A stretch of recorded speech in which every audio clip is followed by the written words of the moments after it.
Hello and welcome to the debate. I'm your host Sana Maqbool with you at PTV World. In today's show, we will be taking a look at important developments happening in the country and, of course, the kind of revelations that have come in from the former Principal Secretary of the PTI, Mr. Azam Khan, is quite interesting when we talk about the ouster of the former Prime Minister and the kind of narrative that was then built upon by the current PTI chairman and the former Prime Minister, claiming that his ouster was due to the involvement of another country, namely the US, that he blamed. And then, of course, he also talked about a cypher as evidence in which certain language was used, that talked about how the then Prime Minister needs to go away, and if he does, then Pakistan will be forgiven. And these are the words of the former Prime Minister. Then, of course, something that was then also denied by the US, denied, of course, later on also by the NSC in Pakistan, by the federal cabinet, by the military establishment. And of course, at the same time, unfortunately, we still don't have the original copy of the cypher, which apparently the former Prime Minister also lost. Mr. Azam Khan, in the confession that he has made before a magistrate, has talked about all of these instances and has also spoken about how the former Prime Minister planned and talked about how the language that in which the US had written the cypher can be used against the opposition and can be used to build up a narrative to garner public support, and then, of course, move ahead with the kind of rhetoric that we saw since his ouster. He also, of course, waved the cypher in front of the public, and this was important, especially because this is a sensitive document not to be shared with the public, something that apparently Mr. Azam Khan also pointed out. But then, of course, another scheme of things were evolved in which the minutes of the meeting were also exercised and had the involvement of the Principal Secretary and the then Foreign Minister as well. And so moving forward, there were a number of audio leaks also that proved this particular interaction. But importantly, of course, when we take a look at these particular statements coming in, we need to understand as to how it is that we are going to proceed forward with this and what are going to be the consequences.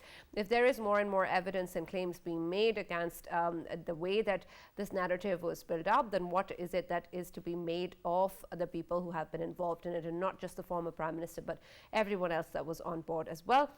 And the kind of legal value that such claims are going to hold, the audio leaks are going to hold, and of course, moving forward, lack of the original copy and how exactly that is going to play out in the court. So it's going to be important to discuss the kind of issues that are going to now be raised. We also know that just yesterday, the Lahore High Court had also withdrawn the stay order that was earlier granted to the chairman of the PTI regarding the investigation into the Cyphergate by the FIA, which means essentially that the FIA will be able to continue the investigation without any hindrance, and that the current chairman will have to respond to the summons and record his statements. But what exactly is going to be the process moving ahead and the possible challenges, and then of course the way that this needs to be looked at and analyzed, and then of course what it means for somebody who was at the top position in the country to of course make such plans, is going to be an important discussion. For this and more, as always, in the studios I've been joined by senior analyst Farrukh Pitafi.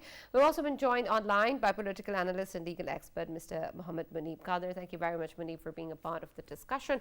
And I'll start with you, Muneeb, considering, of course, what has been going on for quite some time. There is, of course, a lot of discussion that we've had with regards to the kind of statements that were made by the former Prime Minister and, of course, the entire rhetoric that has followed. And before we come towards the discussion, let's take a look at the package just to have a recap as to what had earlier transpired.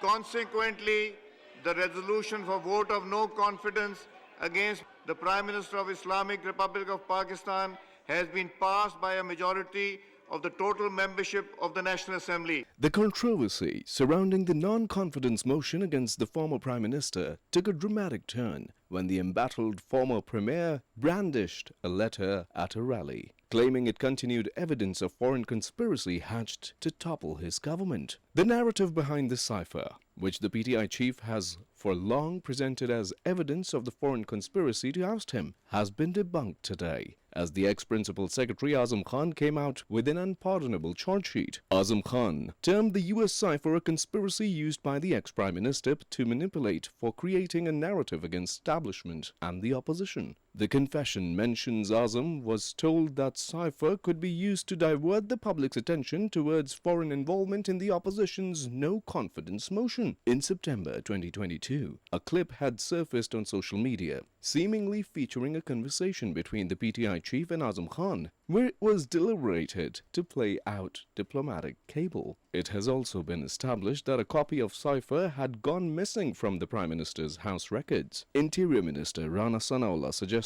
in a press conference today that PTI chief might have cypher with him. Moreover, the theft of a diplomatic cypher record is an unforgivable crime. A senior U.S. official also publicly defended Assistant Secretary of State Donald Lu, who was blamed by former ousted Prime Minister for orchestrating the no-confidence vote. The PTI chief suspected plot cause unbearable harm to Pakistan and threatened to derail the Pak-US relations. Whoever violates the interests of the state by betraying the national trust should be made an example so that no foreign agents dare to harm the country in a political guise.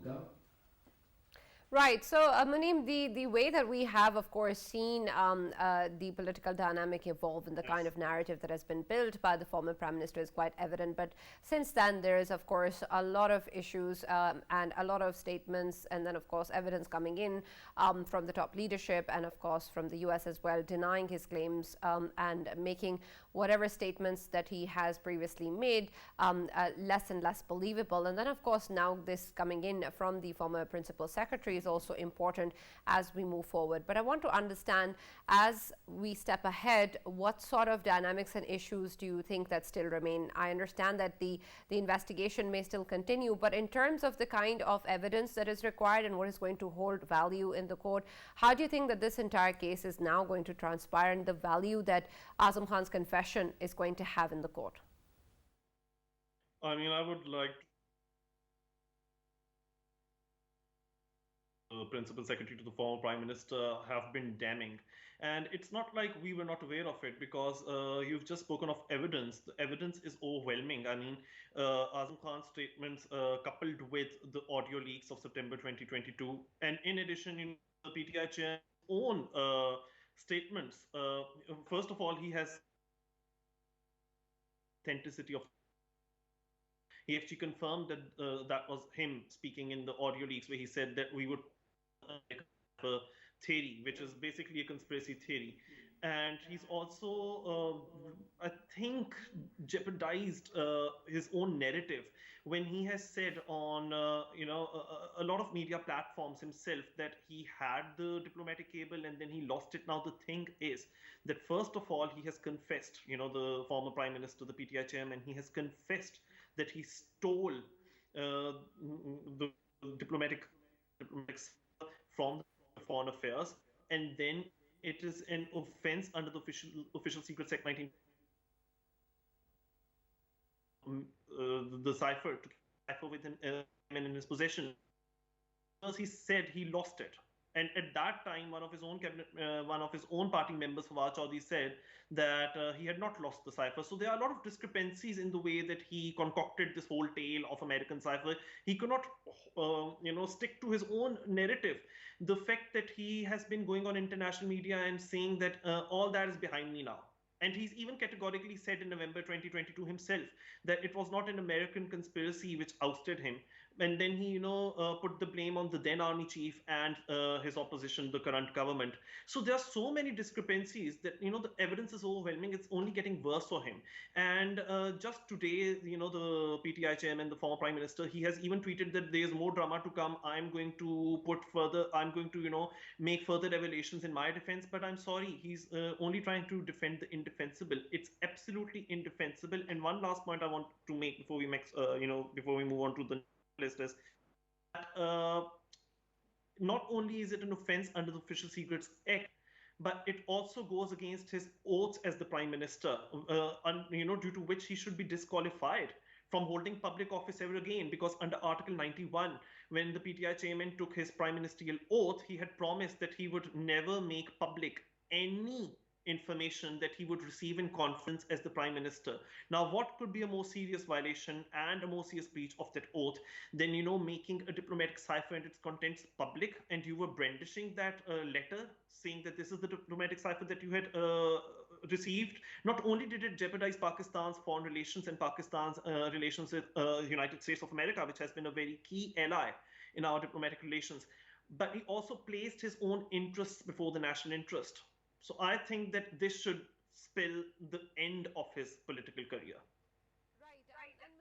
I'm glad that you raised those points because we'll explore them further in terms of what sort of action is going to be taken next. But Farrukh, first I want to understand that since the former Prime Minister's ouster, there's a lot of information that we've received from different ends that have talked about these claims not being true, or of course have denied these claims on the top level as well, coming from within the country and then also from the US. But I want to understand that significantly does the statement or the confession coming in from the former Principal Secretary Azam Khan, does this contribute anything to people who still perhaps believed in that, who still think that that was something that was true and that there was something that has happened, there was a conspiracy, and that whatever is happening right now is taking us away from the truth? And in fact, what the former Prime Minister has said was the actual turn of events. Right, Sarah. As they say, there's no cure of blind faith. If somebody actually believes in a man or his words blindly, of course, they cannot be cured of it. But others who actually have a rational mind are going to see what exactly is going on. And then amazingly, if you just notice, given the fact, and it is important to spell out this caveat at the very start, at the very outset, that we haven't seen the testimony itself. What we have seen is testimonies, reports, right?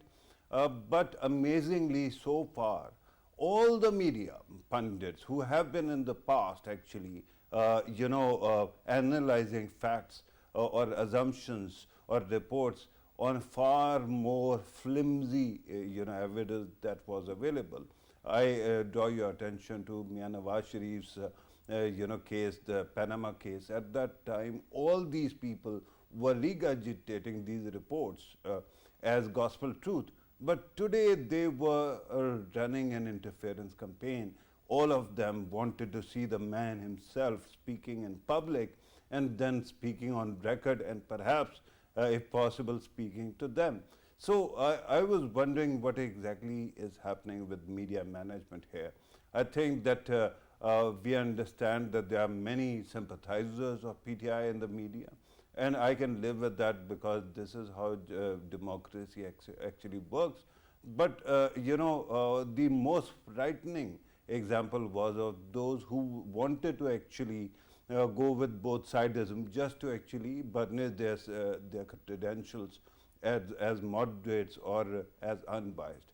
Now, the fact is that this report actually spells out what exactly went on. And it is important, Sana. In the past, there was an audio leak. In normal circumstances, that audio leak should have been evidence enough. But we have seen that higher judiciary has actually run an interference campaign in which they literally blocked the efforts by the government to form a commission that studies what exactly was said in these tapes. So what else was there to prove that point, that there was actually a conspiracy against the state of Pakistan by the former Prime Minister? There was only two possibilities. One, somebody actually goes for those audio tapes and starts studying them and uses them in a court of law, or admits at least. And the second thing was testimony of somebody who was there, who was part of the whole situation, right? So here is a man who is on tape with Imran Khan, on record with the former Prime Minister. And they are interacting and they are talking about all the merits of how this has to be handled. And now that man actually goes to a court, a legitimate authority to record his testimony and gives a statement which is quite clear. It is indicting. So what exactly is going to happen now? The government, of course, has many options. This is like Christmas, early Christmas for the government. There are many, ways they can approach it. The first one is regarding how a confidential document was treated and used for personal political gains. and what exactly was the state to the cost of the cost to the state of Pakistan, particularly because your enemies keep on lobbying against you, and then your own man actually stands up and starts doing exactly that. So how does that actually play out? So the first one is Official Secrets Act, which was clearly violated, especially the way that confidential document was lost or mismanaged by the former Prime Minister. The second one, if you want to actually build a conspiracy narrative and you want to look at what exactly was going on, not only the cypher issue, but the whole statement and his narrative and how he was interacting with people and how he was attacking state institutions at that time, right? Remember the kind of language he was using. So it can also be a case of treason. Then the government can also do the third thing, which is actually put everything together in one basket, right from cypher to May 9th, and then make it so big that it becomes inescapable. So at this moment, I think it depends on the government's punching power to ensure how this actually plays out. But because this man has actually confessed, as you kept on saying, testified on record, and it is going to actually further keep on unfolding, and there is going to be a snowball effect. In coming days, we are going to see huge indictments, and it can actually go to a military court as well. All right. Mr. Muneeb, the situation, of course, currently as we see is something important in terms of the consequence that exists. And even though there have been numerous cases against the former Prime Minister and the PTI chairman, we still, of course, haven't really seen that come to an end. And because of that, of course, there are huge question marks as to whether or not a similar action will be taken with reference to what is being discussed right now. The Interior Minister has also spoken after these revelations, and he was questioned regarding whether or not Article 6 can be applied, and of course he talked about the Official Secrets Act as well, but whether or not that is going to be in a special court is something I want to understand. The Interior Minister seems to think so, yes, but in terms of how we proceed forward, and especially the issues with the oaths that you were referring to, was this all also not true, considering the kind of denial that had come in from the National Security Committee meeting, for example, coming in from the US side? Was that not enough for that action to be taken? How will more value be added or more substance be gained from testimony such as from that of Azam Khan that can then make this case? Do you think that now we're at that point where action can be taken? Such a huge conspiracy was launched against national interests. Like I said, just a while ago, that here's a person who has placed himself before national interests, and not only that, you are unpacking details of a diplomatic cable, of a diplomatic side, only against the Official Secrets Act, but also goes against the Prime Minister's constitutional oath. So Article 6 is not just only a possibility, it is the go-to. I mean, that's the necessity now. You cannot set a precedent where former Prime Minister private data, sensitive information, they can steal diplomatic cables, and they can and they. I mean, you cannot let them get away with it. Just look at how it's been going. Right. Documents have been found at his Mar-a-Lago residence, and he's had to face the tune. So why should it be any different in our country? First of all, that's point. Okay. Mr. Muneeb, I was trying to understand, but unfortunately we were experiencing some technical difficulties, so we weren't able to go ahead with what you were saying. But hopefully we'll have a conversation about this moving further as well and trying to understand your viewpoint. Thank you very much for being a part of the debate. Farrukh, the issue, of course, at this moment, and as you were saying, moving forward, there needs to be a plan of action in what really needs to happen now. But I want to then understand at the same time, we have so many other cases going on, and there have been various instances where the credibility of the judges and the benches and even the CJP had been questioned. Moving forward, of course, it is going to be the same legal system that is going to work forward, and even if there is a consequence that is expected, and if the case is actually proven from all angles that this was indeed a conspiracy by the former Prime Minister, how will we ensure that then the same legal system actually does give us justice? Right, Sana, and this is amazing question because usually it is thought that superior judiciary is there to ensure that justice is done, but we have seen what exactly has been happening in recent months, so we can't have that kind of hope. The submission that I have for you is that when it comes to audio leaks, our constitution, our laws are such that it automatically does not become evidence unless a court of law actually accepts it, admits it. But when you talk about the current testimony, it is regular routine. Somebody who might be actually been through all this and then actually goes and confesses. So that actually takes it automatically on the formal lane of judicial procedures. Now, what exactly is going to happen? The government has said that they are going to take it to a special court, and that special court is going to, and the government is actually going to be the registrar of that, the filer of that complaint or that query. Now, with that court actually assessing the evidence and actually taking everything into cognizance, then decides whether it will be taken to deferred to a military court. If that is done, then because if you remember when military courts were not even announced before May 9th, I kept on saying whatever the CJP is doing, it will undermine the office he represents. And because that has been happening and nobody expects any, a special evidence of justice coming from this Supreme Court, this bench, especially the Three Musketeers. With that kind of situation, it can automatically, very easily go to a parallel system which is going to be legal, but it is judicial, but it won't be that easy for the Supreme Court to actually, especially this Three Musketeer team to mess with. With that kind of a situation, I think in coming days, we are going to see that this case actually proceeds with light speed and with huge activism. We have already seen that FIA has started probing this matter further, and their teams are following it up in three directions. So that is going to actually produce some serious results as well.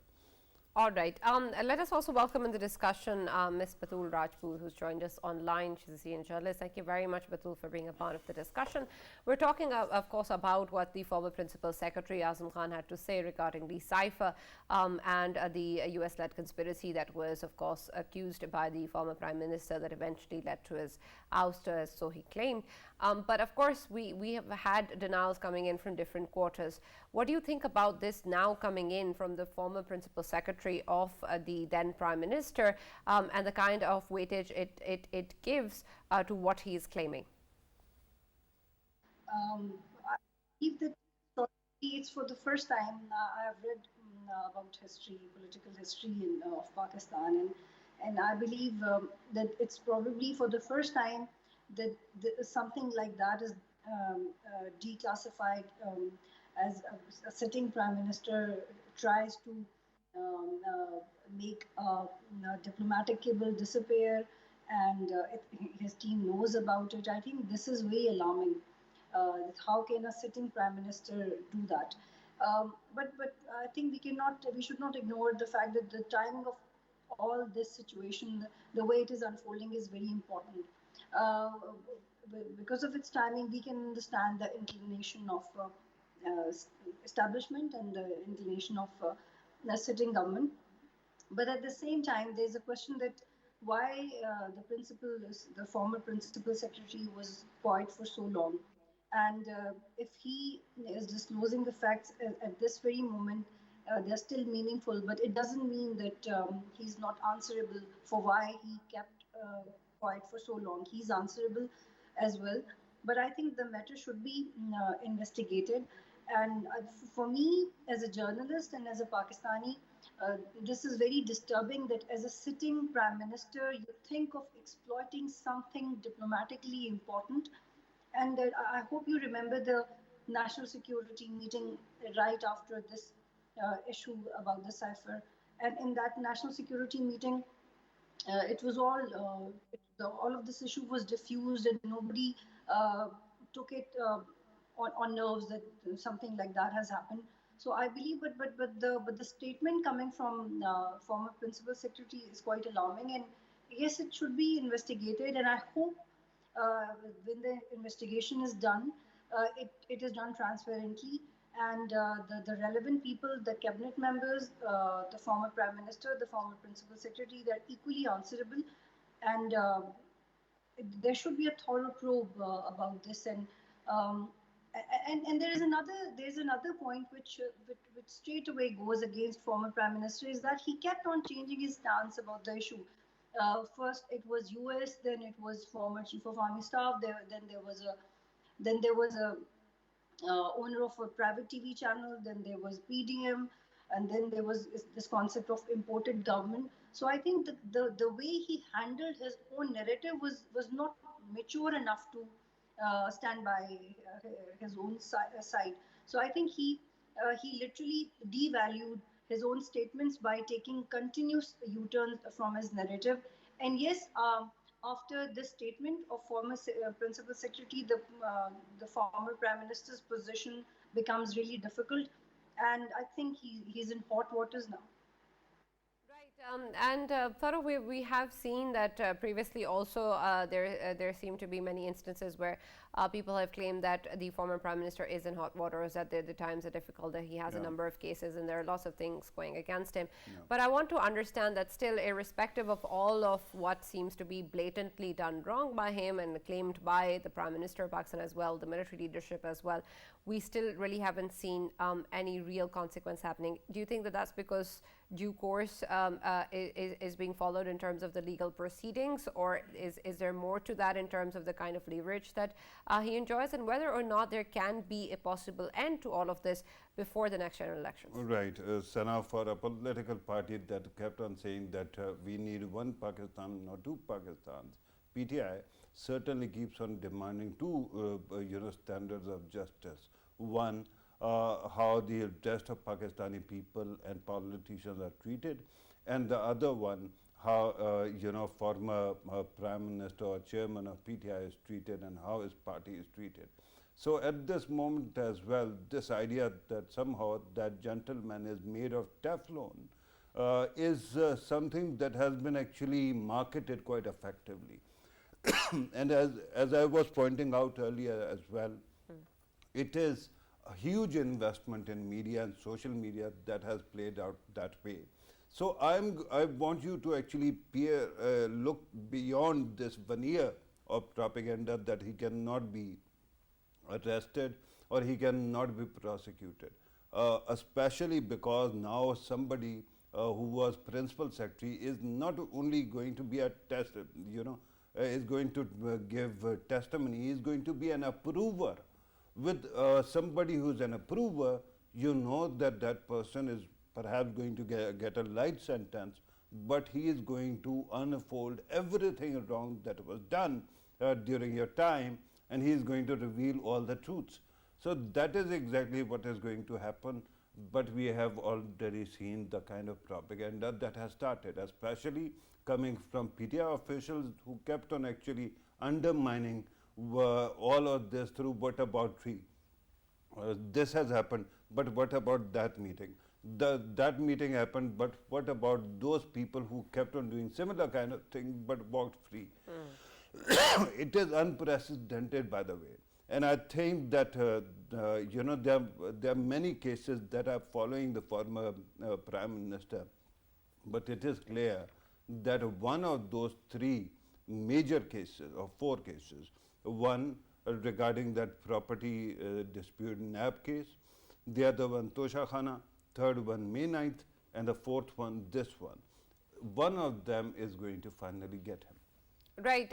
Ms. Batool, the situation, when we, of course, take a look particularly at what was being said by Mr. Azam Khan, also points towards the fact that, of course, we still don't have the original copy. And this was something that was discussed with the Interior Minister as well, and you were earlier referring to too. And we were talking just about how much that puts into question the credibility of a leader of the country as we proceed. But shouldn't there have been, at least, even if we remove all of the other aspects regarding this rhetoric and whether or not a conspiracy was there, or what sort of interaction took place, or whether there's evidence to that, at least we know that the original copy is still not there. It wasn't handed over to the next government. It wasn't there. It wasn't shared by the former Prime Minister. It wasn't taken from him. And because of all of that, shouldn't there be action, particularly with regards to the then Prime Minister losing a very important document? Yes, exactly. This is very astonishing, and it's unbelievable that I think this is a height of irresponsibility of being a sitting prime minister. But my question is, where were the relevant foreign office authorities at that very moment? Why they did not go after the letter, or the diplomatic cable was lost, or was not there, and why there were no copy of that particular document? See, this is something we do not deal directly, but in international relations, it is very understandable that superpowers, or the developed countries, they try to control, or they try to um, manipulate, or diplomatically, their interest within a relevant country. And this is there are no free lunches in international relations, whether it's China or international relations with the United States or any other country. But at the same time, we cannot read anything which is communicated between two ambassadors as conspiracy.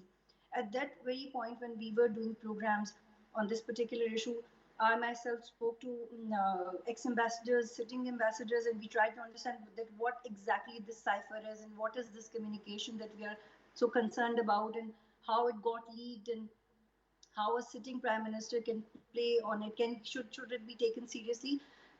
So the answer that I got, and many other journalists, was that it is a routine conversation and routine communication between the particular representatives of the states, and they do talk about everything, and it is written sometimes in code language. Then it is conveyed to relevant authorities, and yes, the intelligence agencies, the people in diplomatic. The relevant other authorities, they know what kind of communication is being done between, for example, the representative of Pakistan or representative of US. But the question is, why, if that particular information was conveyed to former Prime Minister, how could he play with that? I hope you remember the audio leak in which former Prime Minister said that we will play over it. इसमें हम खेलेंगे. He literally said that. So how could he plan that? And it is, I believe, it is not only Imran Khan. Uh, he always had bad advisors, and everybody knows about them. That he was guided. He was very misguided prime minister of his times, and the way he dealt with it was very immature. And if there has been a conspiracy against Pakistan, why the armed forces in Pakistan could not have taken it seriously? Why the National Security Meeting could not have taken it seriously? And at that time, I think the matter was diffused. Frankly, I believe nobody took it seriously. And even then, because there was nothing in diplomatic cable. And after that, the way Imran Khan dealt, and the way he tried to build up his narrative, and the way he changes his words, and the way he tried to recently, when he met IMF team, before that, reportedly PTI literally shared its economic plan with US officials, just to take them in confidence. So I think these particular steps from PTI, it established that the way they were playing politics was not mature enough, and I think they could not establish their case. They could politically, and they could not establish their argument. And as long as I have seen these kind of things, that particular communication was a routine diplomatic communication, and I hope you remember WikiLeaks. In that, it was reported that Maulana Fazlur Rahman wanted to be a prime minister. So does that mean that the relevant people in Pakistan, they should build up something against Maulana Fazlur Rahman? So people meet. This is called diplomacy. Countries show their concern, and so this is how it is. This is how people talk. This is how diplomacy is done. This is how countries, they show their concerns, and then they are dealt within the state institutions. But the way Imran Khan tried to play with it, I think it was exposed and much earlier. So I think, an example should be set that in future, no sitting prime minister should take the diplomatic relations with any particular country for grantedly.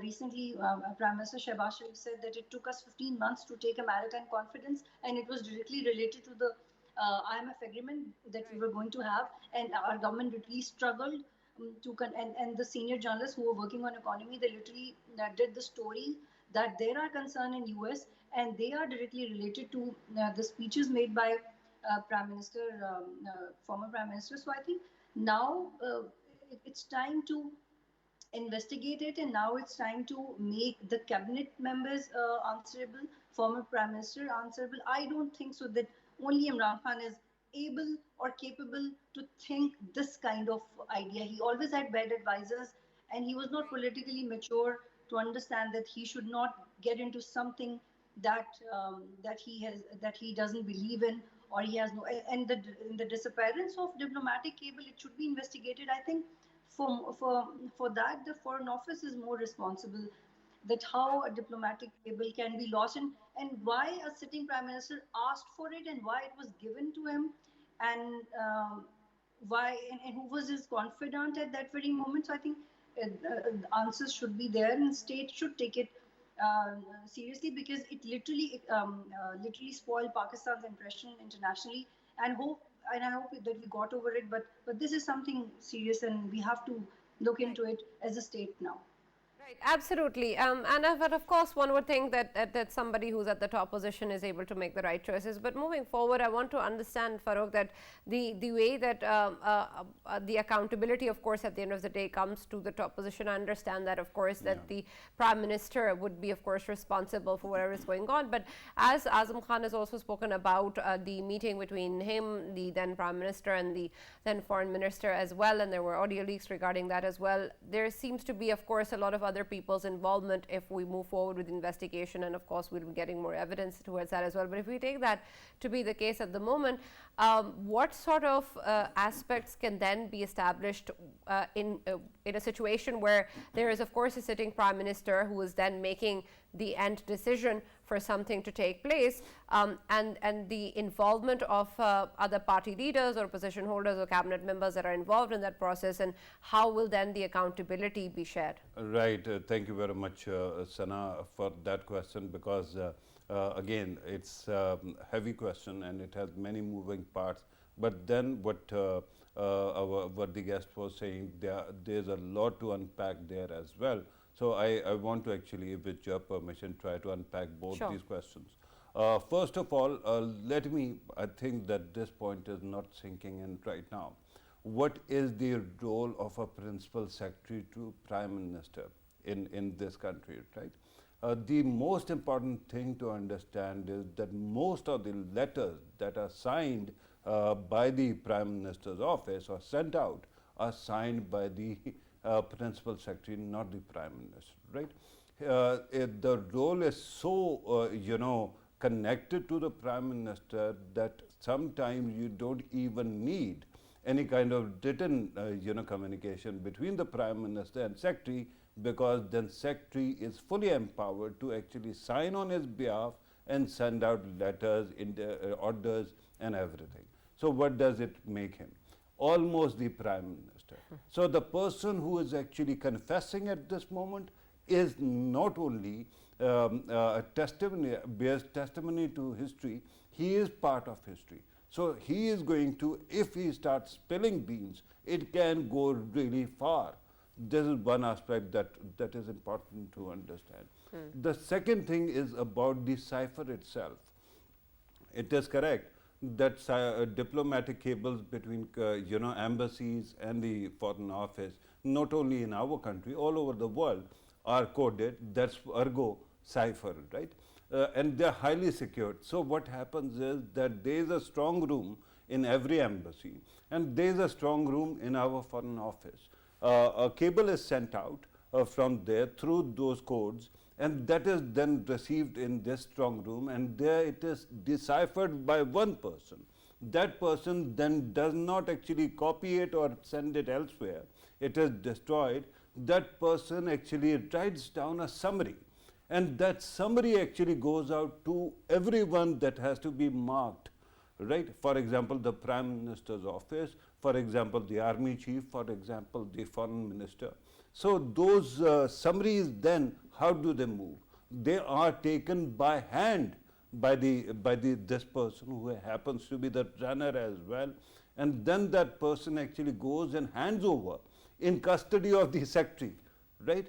So the secretary who receives is responsible for that text, and it cannot be mishandled.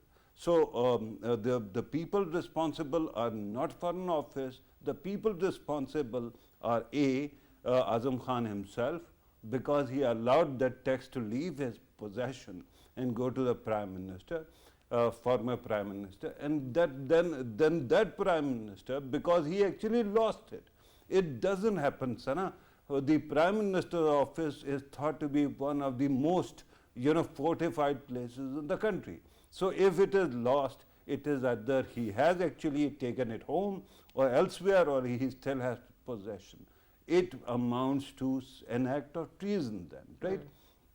Having said that, now the cable WikiLeaks. Maulana Fazlur Rahman's bit was interesting because it was an intercepted cable, not by Pakistan. It was between the then US ambassador in Pakistan and their Foreign Office or their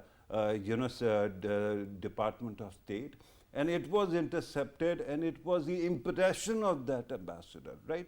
That wouldn't actually qualify as evidence because it is not by any a valid authority, and it is stolen text.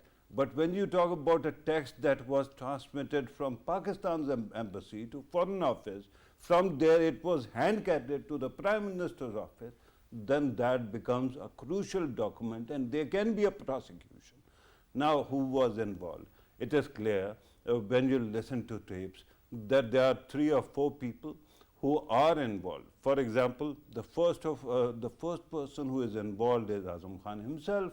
The second one is the former Prime Minister. The third one is the Foreign Minister. And then Asad Umar's name also cropped in. So with all that kind of a situation, I think it is going to create quite a hailstorm for the former party, for the PTI, that is going to actually be subjected to a lot of questions.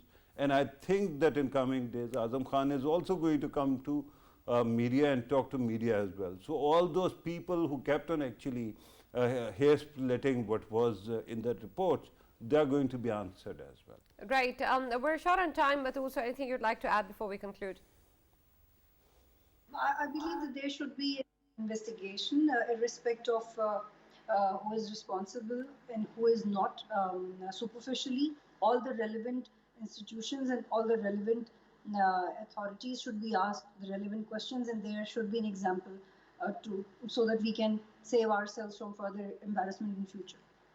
Right. Thank you very much, Batool, for joining us. Thank you for being part of the debate. Of course, there's a lot still that needs to be unpacked and seen what exactly it is that comes up. But what's clear, of course, that there are lots of issues that have already been raised that require action to be taken, and that there will be consequence for anybody who's responsible in the matters that deal with the prosperity of the country and that puts the country or its relations with other countries to any sort of danger. So we hope at least that is something that happens. That's all that we have from the debate. See you tomorrow.